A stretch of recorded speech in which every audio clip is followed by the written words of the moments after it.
आपसाठी हा सगळ्यात मोठा धक्का असेल। आतापर्यंत 2 टर्म या ठिकाणी अरविंद केजरीवाल यांनी सत्ता राखण्यात यश राखलेलं होतं।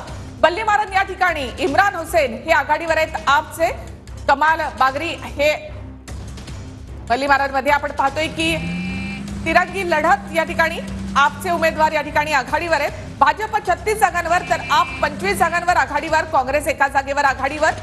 निवडणूक आयोगाच्या वेबसाईटवर देखील आपण पाहणार आहोत की कोण किती आघाडीवर आहे। मात्र सध्या तरी आपण पाहतो या कलांमध्ये भाजपने आघाडी कायम राखलेली आहे। हा आपसाठी सगळ्यात मोठा धक्का असेल।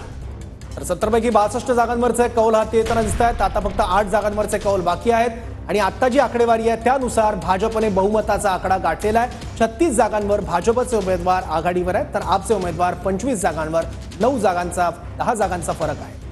ताई, निवडणुकीच्या तोंडावर आप मधून 6 आमदारांनी राजीनामा देत ते बाहेर पडलेले होते, पक्षाच्या बाहेर पडले। त्याचा देखील फटका इथे आपला कुठेतरी बसताना पाहायला मिळते। भाजप 36 आणि आपला 25 जागांवर आघाडी, काँग्रेस एका जागेवर आघाडीवर। 65 जागांचे कल आतापर्यंत हाती आले।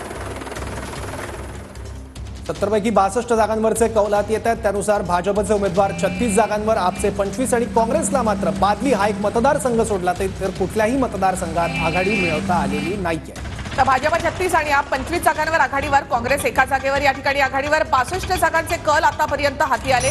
आपसाठी हा मोठा धक्का असणार आहे। 2013 पासून आप या ठिकाणी सत्तेत आहे। 2 टर्म त्यांनी केजरीवालांनी स्वतंत्रपणे सत्ता या ठिकाणी स्वबळावर स्थापन केली होती।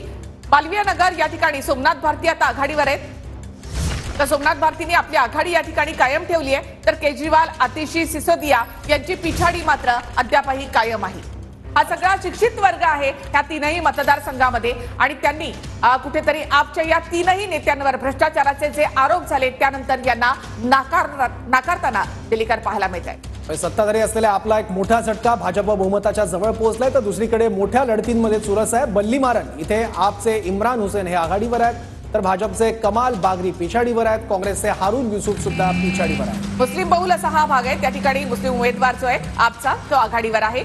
तर भाजप 36 आणि आप 25 जागांवर आघाडीवर। भाजपनं मॅजिक फिगर या ठिकाणी गाठलेली आहे आणि दिल्लीमध्ये कुठेतरी कमळ उमलताना पाहायला मिळत आहे।